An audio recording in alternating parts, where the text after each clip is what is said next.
The night was a quiet witness to the war he never spoke of, a war between crown and calling, between love and legacy. Sheikh Hamdan, known to the world as Fazza, had always carried the weight of 1,000 expectations. The kingdom saw him as a leader, a poet, a prince carved from perfection, but beneath that royal grace burned a heart that had long surrendered to a destiny written not in royal ink, but in the tremble of her name. He had chosen duty, yet destiny, ever rebellious, had chosen her. And between the two forces, his soul became a battlefield no empire could conquer. He often stood before his reflection in the quiet hours of dawn, the golden light brushing against his robes, and wondered which version of himself the world truly wanted, the prince who never faltered, or the man who ached for something pure. Her memory lingered like incense in the air, gentle yet unrelenting, reminding him that love had not been a mistake, but a prophecy. She was the soft rebellion in his veins, the quiet truth that refused to bow to titles or crowns. Every time his heart beat, it whispered her name, defying the silence of royal decorum. When they first met, the world stopped, not because of grandeur or glory, but because two souls recognized each other beneath centuries of separation. She wasn't from the same world, she carried no crown, no bloodline, yet she possessed a kind of majesty that no lineage could match. Her eyes spoke the language of peace he had never known, her voice silenced the storms inside him. In her presence, he was not Sheikh Hamdan the prince, he was simply a man rediscovering the meaning of life through her laughter, her grace, her faith. But love, when written into the life of a ruler, is never free. The palace corridors became cages of gold, his emotions carefully folded behind protocol and ceremony. The elders spoke of duty, of alliances, of the future that demanded sacrifice. And so he smiled for the world while dying in silence for her. Every word of affection he could not speak became poetry, every suppressed confession became ink on paper that no one would ever read. He lived in two worlds, one demanded perfection, the other begged for passion. The nights became his only escape. Beneath the desert sky, where stars dared to glimmer beyond fate, he would let himself breathe her memory. The dunes became witnesses to his secret devotion, his whispered apologies to a love that deserved more than the fragments he could offer.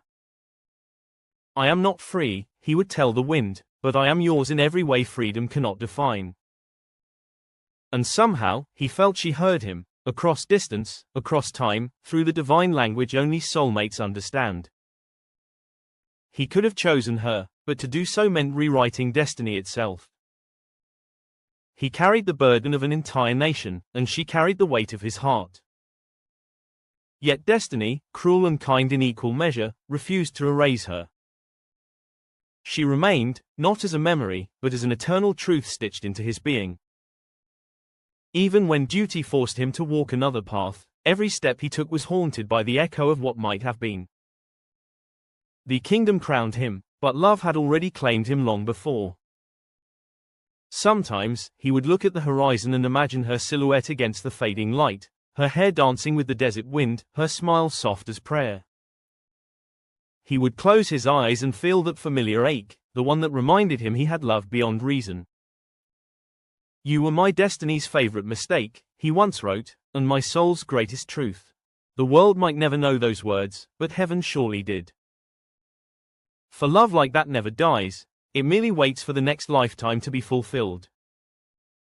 The poets of his lineage spoke of love as weakness, a distraction from power, but Fazza knew the opposite was true.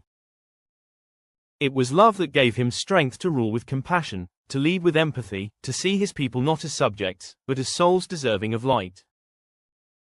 She had changed the way he saw the world, even in her absence, she shaped his every decision.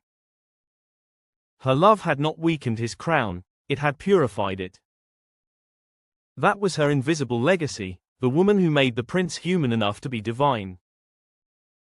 He kept her letters, unseen, unspoken, folded within the pages of his journals. Each word was a heartbeat trapped in time. He could not reply, not in ink, not aloud.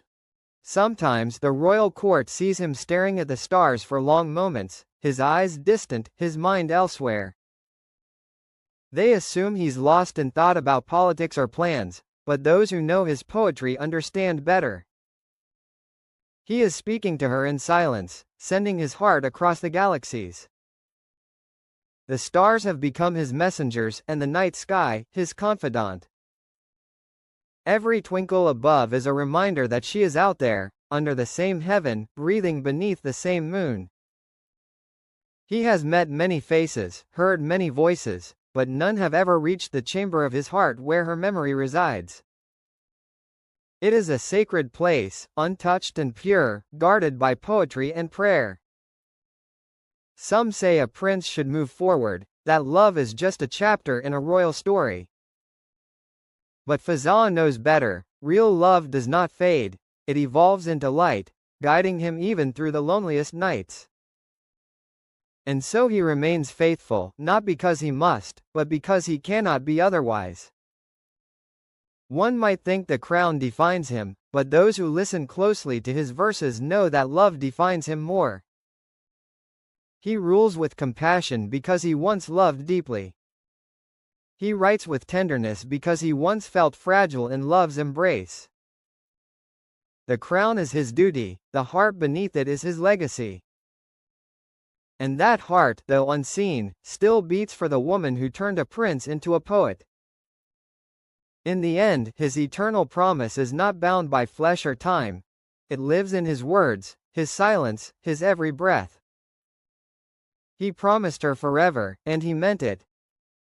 Even if she is far, even if she belongs to another life, his soul remains tied to hers by an invisible thread that not even fate can sever. Beneath the royal crown of Dubai, behind the golden emblem of power, lies a man whose greatest victory was not in ruling an empire, but in loving a woman beyond eternity. And so, under the vast Dubai moon, Sheikh Hamdan still whispers her name to the stars, keeping his eternal vow alive. His crown may shine in gold, but his heart shines brighter, with the memory of her, the promise of forever, and the truth that love, real, royal, and rare, never dies. It simply becomes the heartbeat beneath the crown. Reminding him that some loves aren't meant to end, they're meant to evolve. She was no longer a presence he could touch, but a soul he could feel in the rhythm of every sunrise. And perhaps that was enough, to love someone in silence, to honor them through faith, to let devotion replace possession. In every royal gathering, when the laughter grew loud and the music echoed through marble halls, his eyes would sometimes drift toward the heavens.